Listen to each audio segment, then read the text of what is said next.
Quand on pense à la forêt amazonienne, on imagine une nature sauvage, luxuriante, indomptable.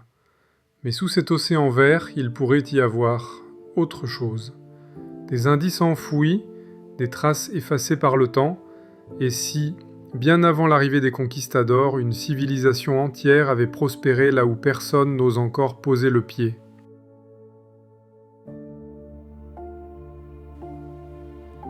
L'Amazonie couvre plus de 5 millions de kilomètres carrés. C'est un monde à part, encore largement inexploré. Pendant des siècles, les scientifiques ont pensé qu'aucune grande civilisation n'aurait pu y survivre. Sol trop pauvre, climat trop hostile. Et pourtant, depuis quelques années, cette hypothèse vacille. En 2010, des chercheurs utilisant le LIDAR, une technologie de détection laser, découvrent quelque chose d'inattendu. Sous la canopée, des formes géométriques apparaissent, des routes, des enceintes, des monticules, parfois longs de plusieurs centaines de mètres. Des structures artificielles. En Bolivie, au Brésil, au Pérou, des dizaines de ces sites sont identifiés. Ils n'étaient pas visibles à l'œil nu. La forêt les avait engloutis.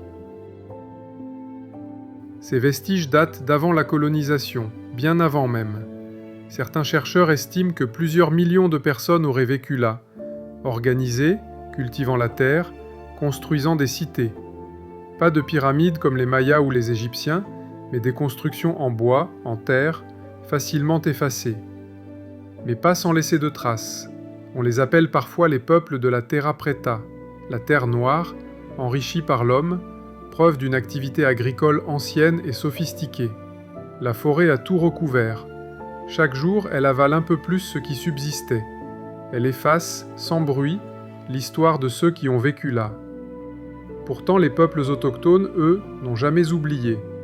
Leurs récits parlent d'anciens rois, de peuples brillants et disparus, d'esprits qui hantent les arbres. Fables ou souvenirs d'un passé réel? Les manuels d'histoire ont longtemps ignoré ce qu'ils considéraient comme des légendes. Mais aujourd'hui, l'archéologie, la science et les technologies modernes racontent une autre histoire. L'Amazonie n'était pas vide. Elle était habitée, organisée, vivante. Une autre manière de construire, de vivre, de penser le monde. Une civilisation adaptée à son environnement, aujourd'hui presque effacée, mais pas oubliée. Alors la question demeure. Et si, sous chaque arbre, sous chaque racine, reposait un fragment d'un monde disparu? Et si la plus grande civilisation de l'histoire de l'Amérique du Sud n'était pas celle qu'on croit, mais celle que la jungle a choisi de cacher?